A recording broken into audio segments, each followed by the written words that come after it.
Europe became Europe by the mid-11th century. At that time, its people have become more or less defined, and the great migrations have stabilized. By this time, Europe was beginning to contrast with what it is not. It is not Islam. It is essentially not Byzantine, but it is Latin and owes much of its history to the Greeks. But it is in large measure a Christendom.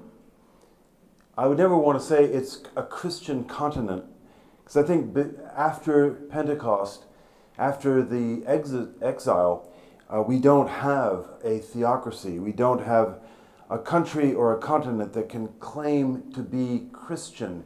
We certainly can have a tremendous heritage from biblical culture.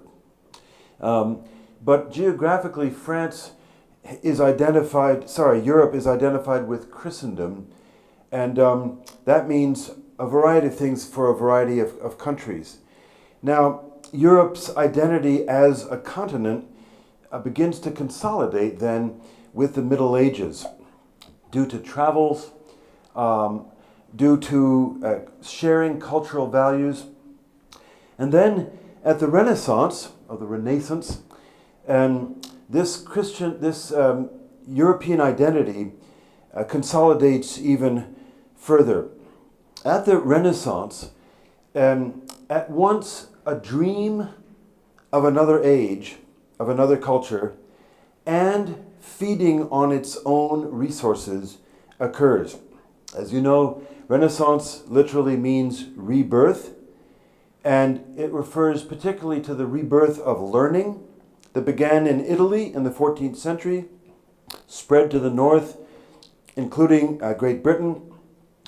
And by the 16th century, it was proper to speak of the Renaissance period having come and beginning to wane.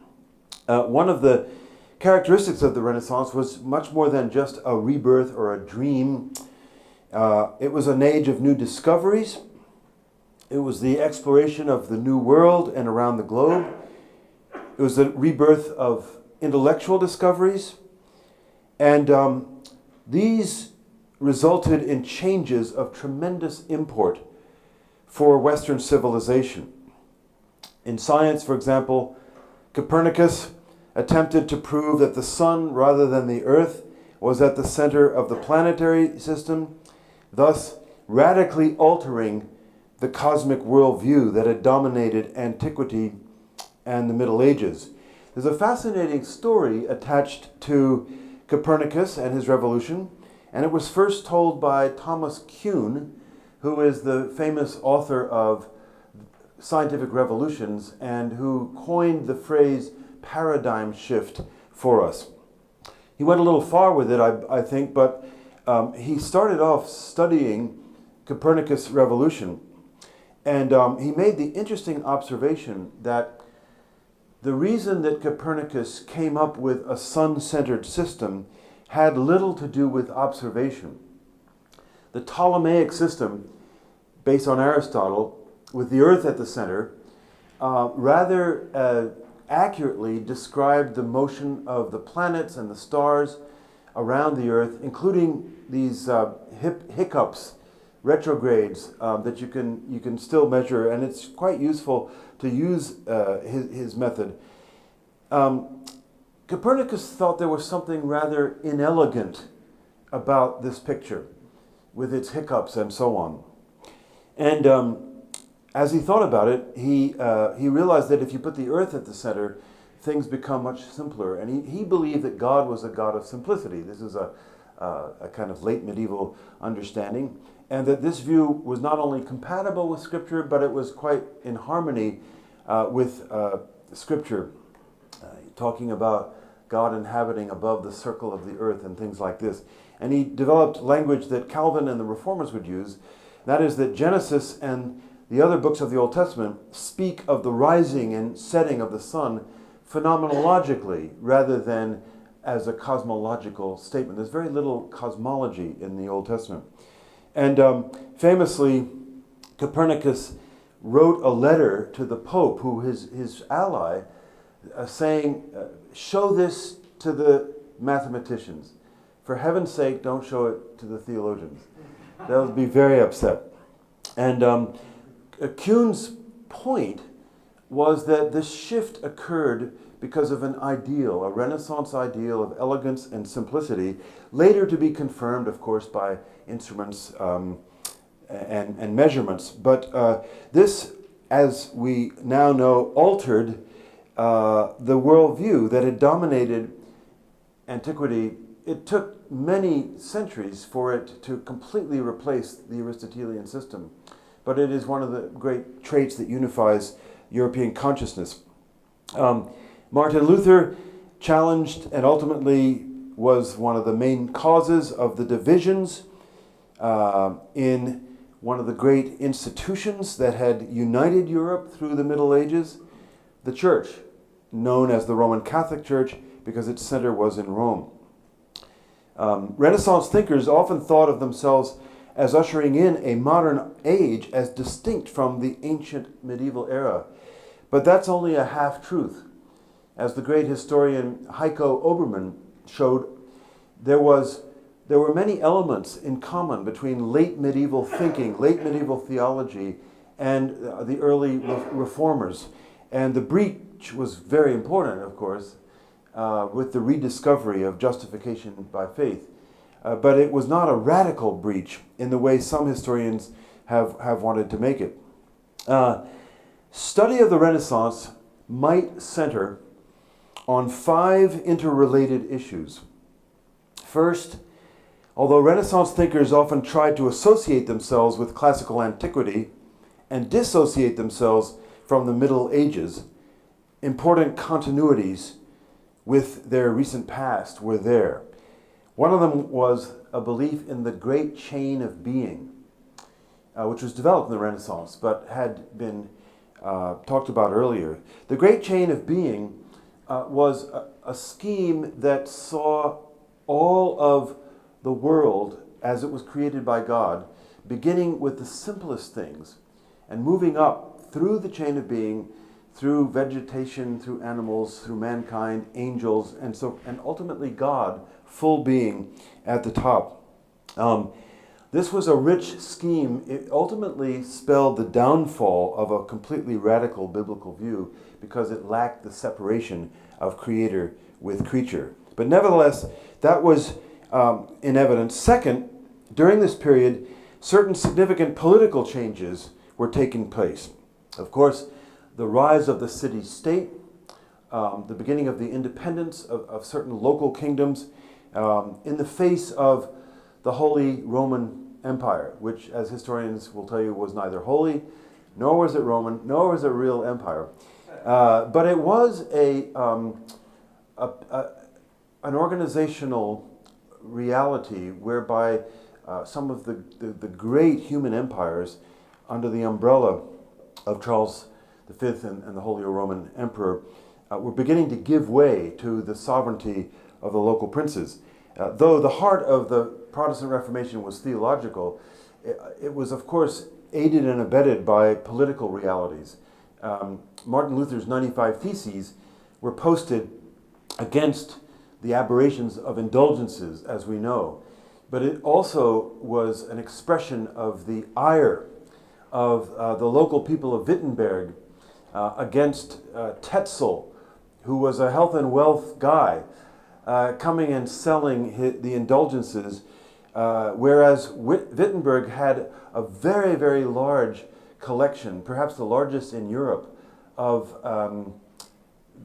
icons and relics. And the local prince felt that this was a political incursion. And of course, when he realized the Reformation was a theological revolution, he rode on the coattails of that, and those parts of Germany became independent. So this is the beginnings of some of these independent movements. Third, some of the noblest ideals of the period were best expressed by a movement, a loose-knit movement known as humanism. Not to be confused with the way the word is used in modern times. in America, for a while we talked about secular humanism being a kind of cultural revolution against Christianity.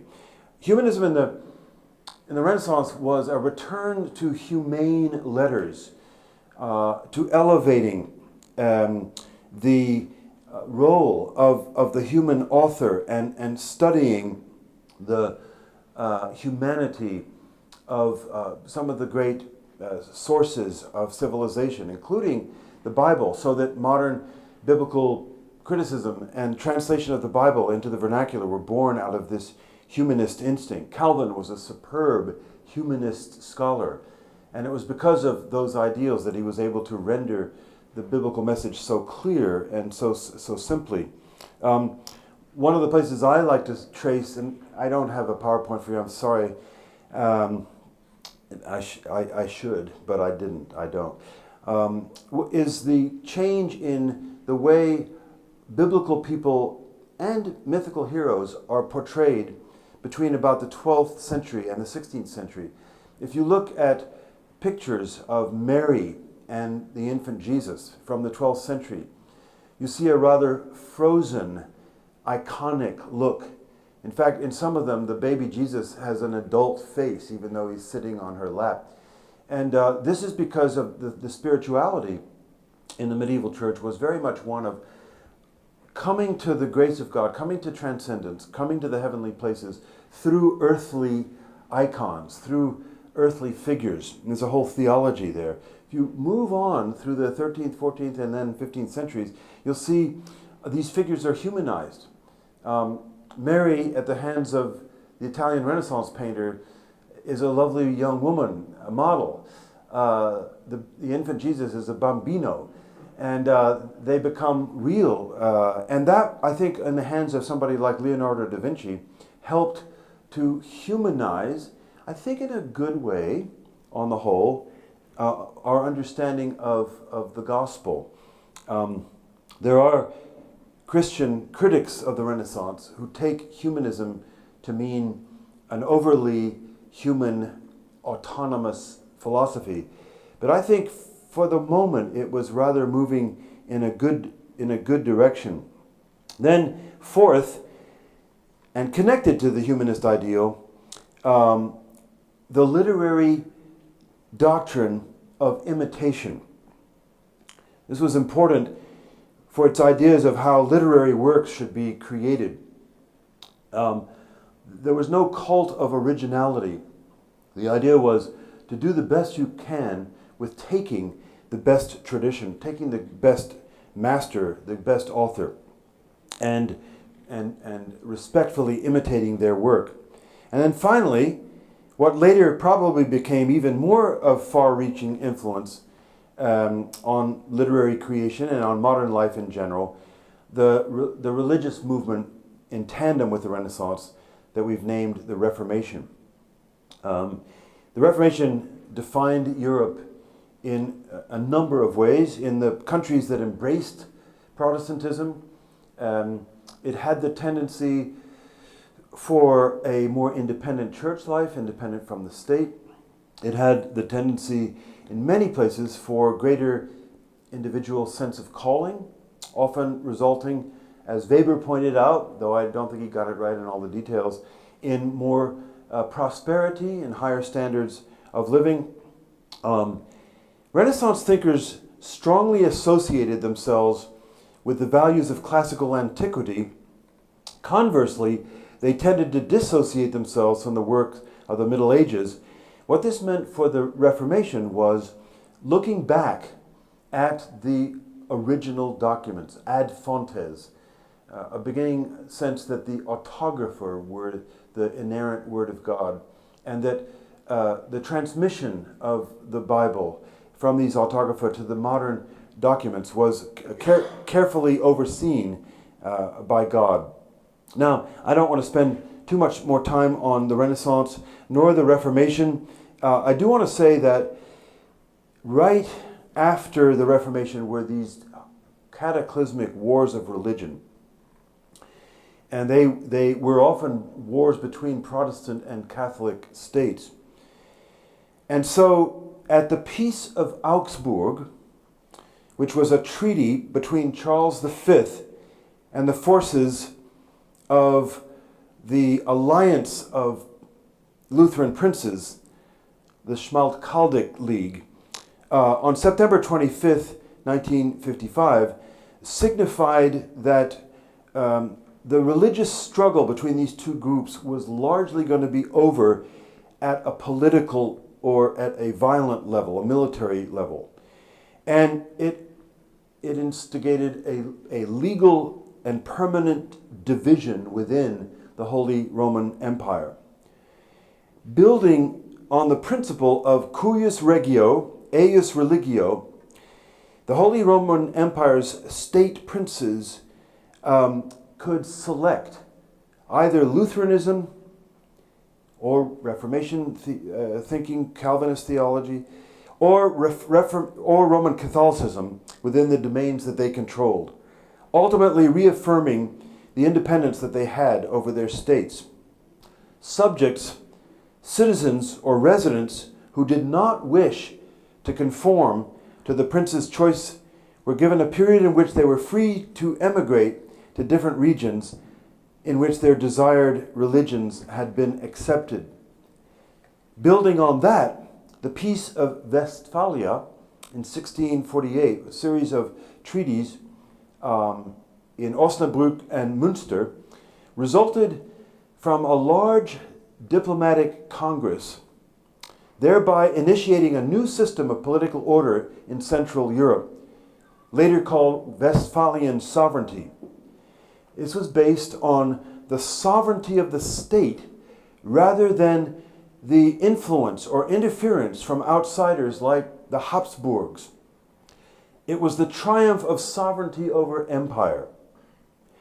The treaty not only signaled the end of the perennial destructive wars that had ravaged Europe, it also represented the triumph of sovereignty over what seemed to be a divine right of empire.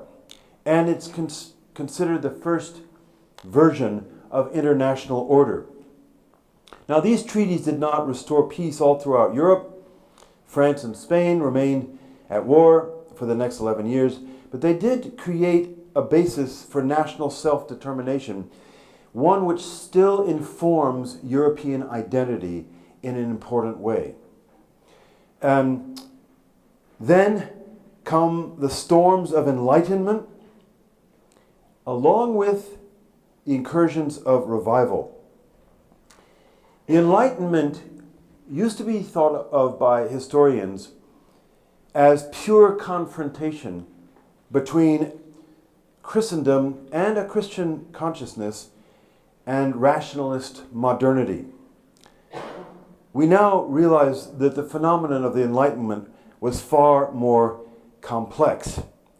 One can speak of the French Enlightenment, or the British Enlightenment, or the Scottish Enlightenment, the German Enlightenment. Each of these has certain traits in common. Each of these has great differences. The French Enlightenment was arguably more secular than many of the others, and it's probably the French Enlightenment that gives people the notion that the Enlightenment is anti-religion, anti-Christian. You think of Voltaire, his skepticism, crying out against the clergy and those who manipulated consciousness. He did defend Protestants, but more because he wanted variety and pluralism than because he believed in God or the church. You can think of the massive project of the Encyclopedia, organized by Diderot, in which, in alphabetical order, all the great subjects of human knowledge were given articles, and most of these articles rendered these subjects in a rather rational, scientific way. And then at the peak of the French Enlightenment would be the French Revolution. For those of you who were on the Auschwitz trip and the seminar, I showed a movie, a documentary about this little village in the middle of France called Le Chambon, which resisted the German occupation and protected thousands of Jews against deportation. And the filmmaker points out that their own history was one of persecution because of a coalition between the Roman Catholic Church and the Baroque monarchy. And the Enlightenment came along, and for a while, Louis XIV considered himself the great enlightened king.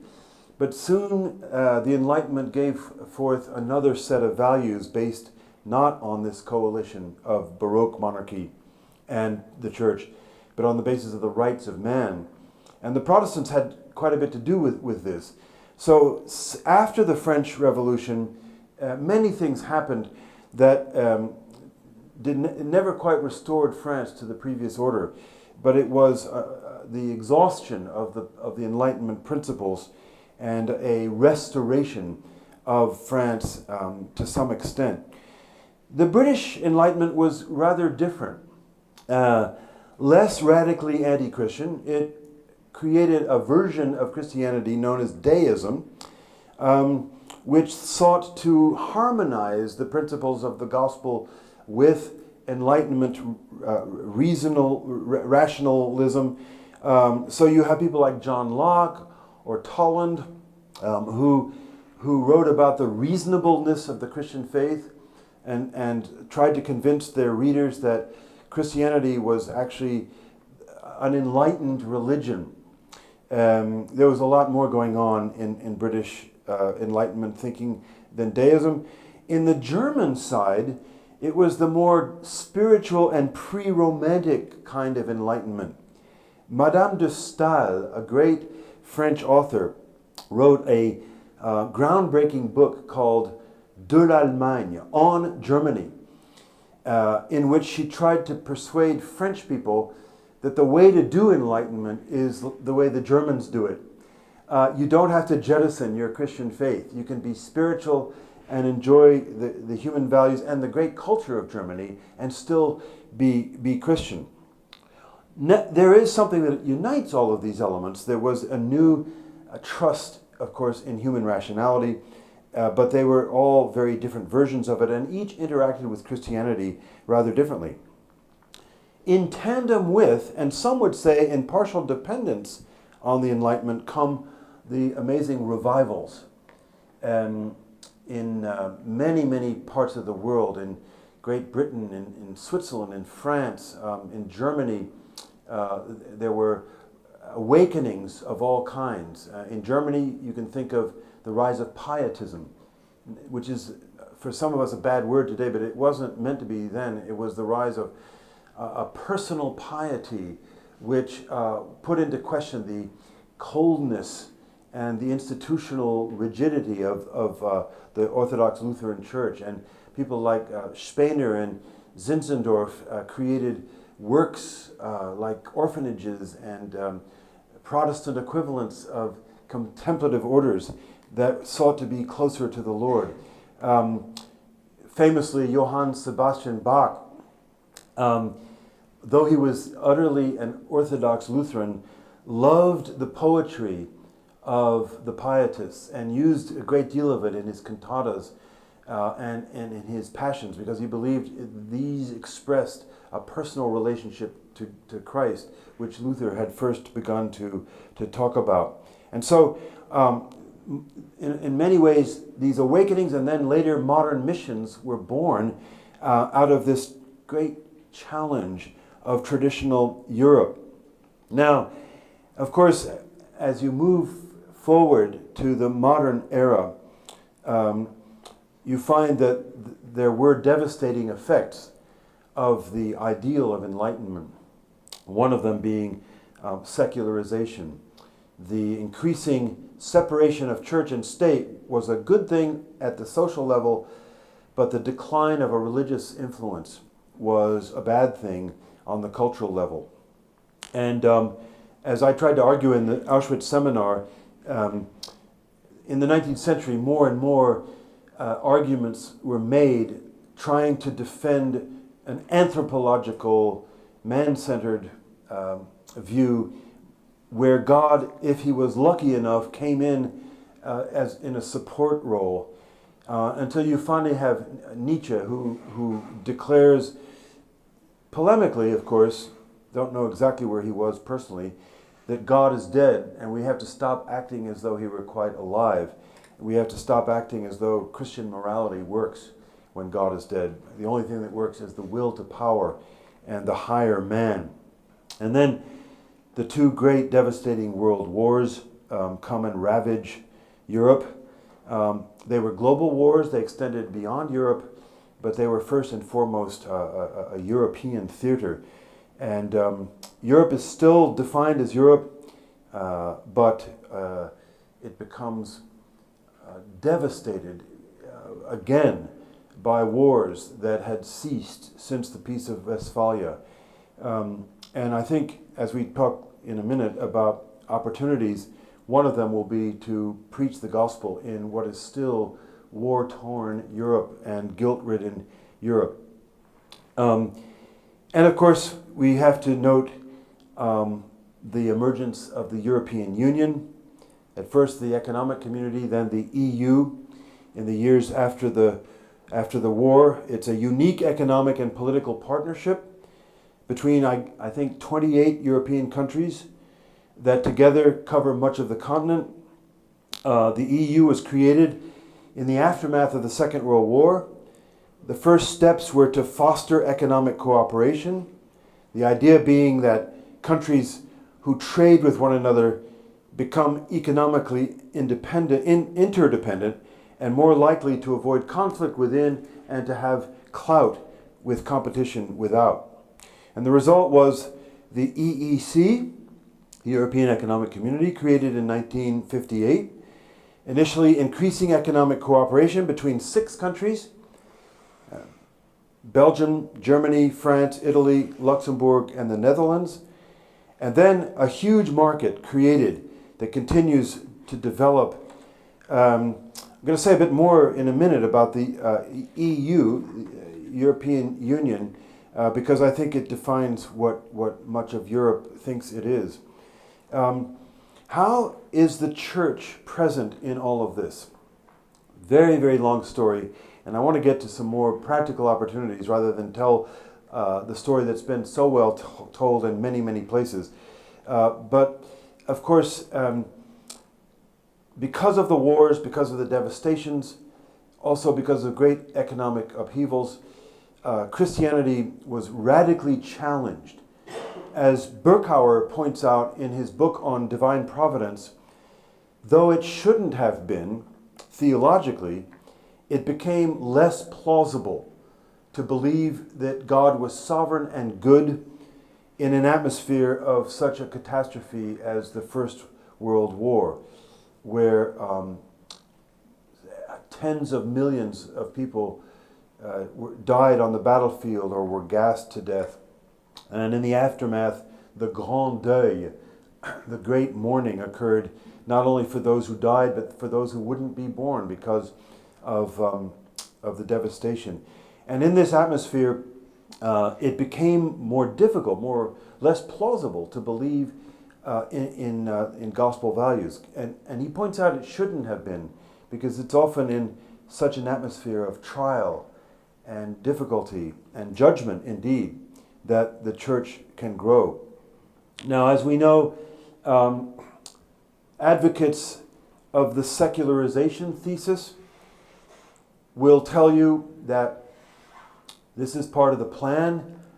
Mankind, who began with primitive superstition, moved through more sophisticated organized religions, then needed to jettison religion in its different forms and embrace science, embrace the hard, cold reality of science.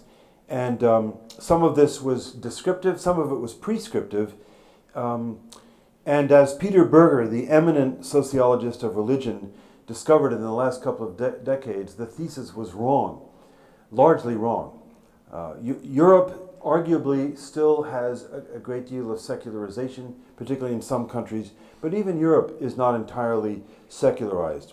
Andrew Greeley, a Catholic priest and professor at the University of Chicago, a prolific author, argues that despite the drop in church attendance, Christianity is not on the wane equally and at the same rate and everywhere in Europe. Religion declined abruptly in England and the Netherlands, he says. It is stagnant in West Germany, and he's a Catholic. It is flourishing in Poland, Slovakia, and Slovenia. And he says, I get upset about the sweeping generalization about the decline of religion. Religion is always declining and always reviving. I think he's onto something there. For as many advocates of decline and secularity, there are those who point out that there's also the rise of religion in different places. What are some of those places? Well, astonishingly, immigrants coming into Europe, because they feel most welcome here and have great opportunities, bring with them their religion. And it is very often a traditional Christian religion. So in France, where I'm from, arguably the most alive churches today would be your sub-Saharan Africans who organize churches, and they're full of life, and mainstream French people are coming into them and hearing the gospel. You also have remarkable phenomena that are counterintuitive, such as the great Youth Day sponsored by the Catholic Church, or places like Thésée, or some of the smaller churches that are points of light all over the country. So I think, secularization, yes, but increase at the same time. Some of the increase is not very reassuring, and this is one of the opportunities we must talk about. It is among young people, when they're not utterly skeptical, which many, many of them are, there's an interest in religiosity. Grace Davy, the British sociologist, calls it believing without belonging. They want to be spiritual, but not institutional. And so there's a remarkable resurgence of kind of vague, new agey, yoga, astrological interest among young people who are otherwise quite dependent on Enlightenment values. But still, it's a negation of the secularization thesis. The other negation of the secularization thesis is that while religion is maybe dim in Europe, it's rapidly growing in the southern hemisphere, and it's often a rather orthodox Christian faith that is growing. So this is a vast and complicated subject, and each country has its own testimony of the presence or decline of Christianity. But Europe, nevertheless, still has an identity, both as a continent and in the British Isles, based on its history, Athens, Jerusalem, and Rome, based on the 11th century consolidations, based on the agreed division between the large communions of faith, based on the rise of the nation state as opposed to the empires, based on the common experience of devastating world wars, based on the economic community, now the European Union, and based on a somewhat common experience of religion. Having said all of this, and there's much more to be said, what are some of the opportunities or entry points for the gospel in Europe today? And you're going to tell me, from your vantage point, where you see some of them. Let me give you a couple from my vantage point. Some of these will be negative vacuums needing to be filled, and some will be positive, things that are actually happening and are most encouraging. So what I've come to believe as a student of the economic community or the European Union is that the deliberate absence of reference to the Judeo-Christian heritage in the Constitution is necessarily creating a vacuum. And I think if there's a crisis in Europe today, it's not primarily an economic crisis. We do have terrible tumult, and countries like Greece will tell you what that's like on the ground. But I think it's a crisis of meaning. To go back to the biblical adage, man cannot live by bread alone. And a community that is trying to construct an identity based almost entirely on economic factors will be doomed to meaninglessness. And I think meaninglessness is almost across the board, depending on the country, one of the great crises that I find as I travel around from people.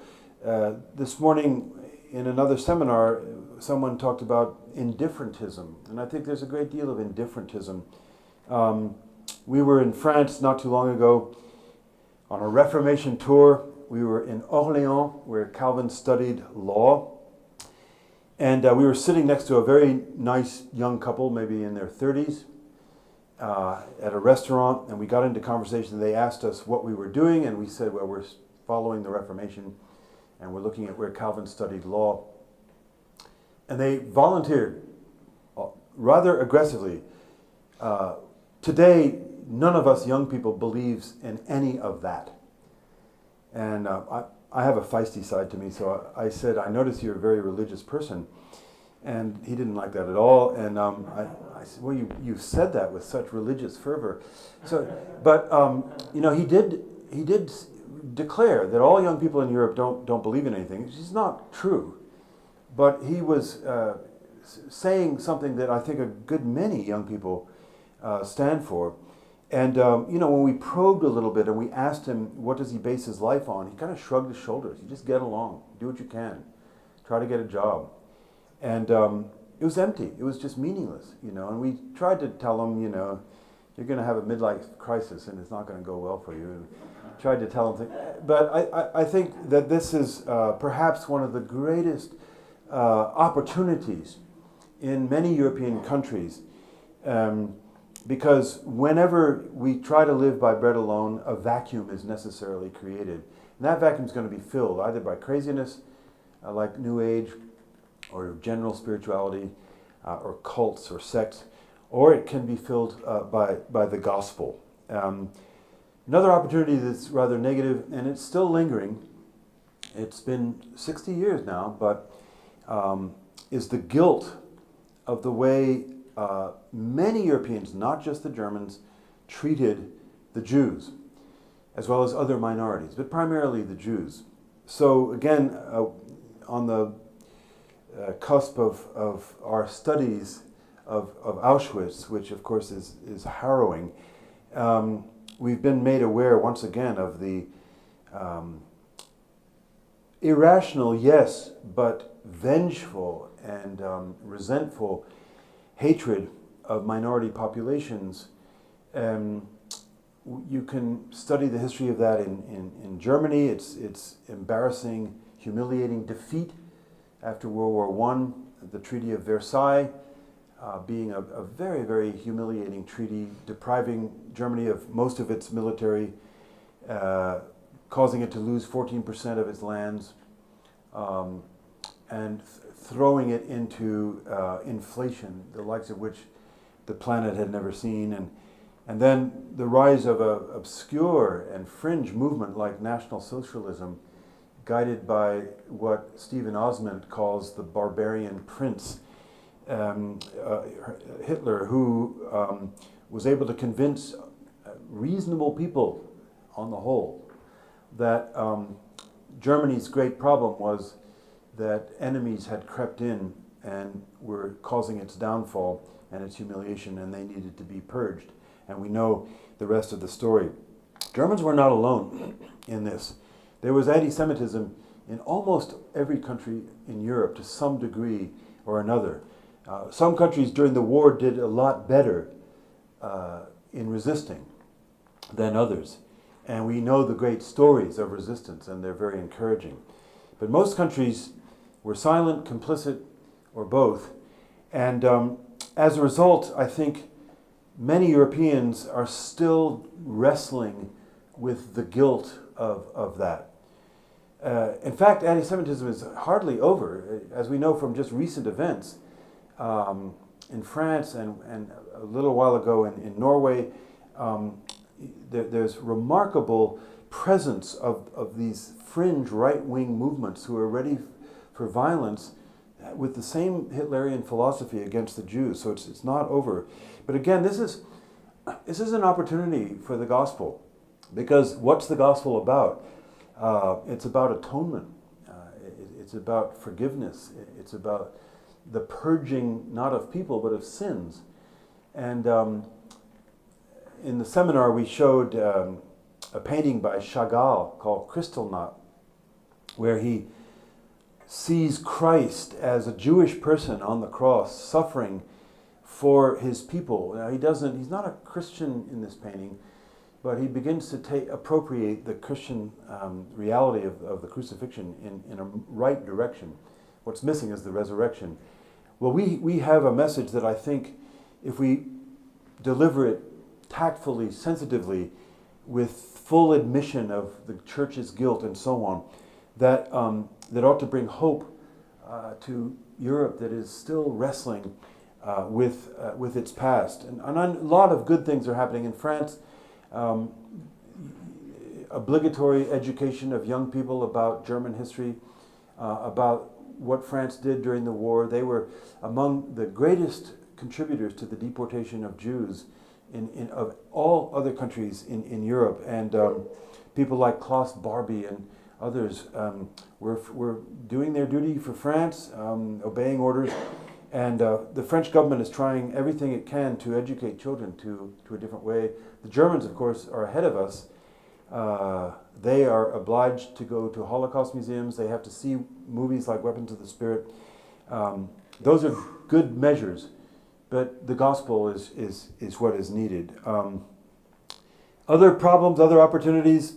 One of the great issues in modern Europe is immigration.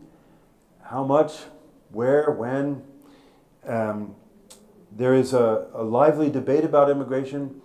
On the one side, let's welcome whosoever because we are practicing liberal values of accueil, as the French say. On the other hand, more the right-wing people keep them out. That's been the problem.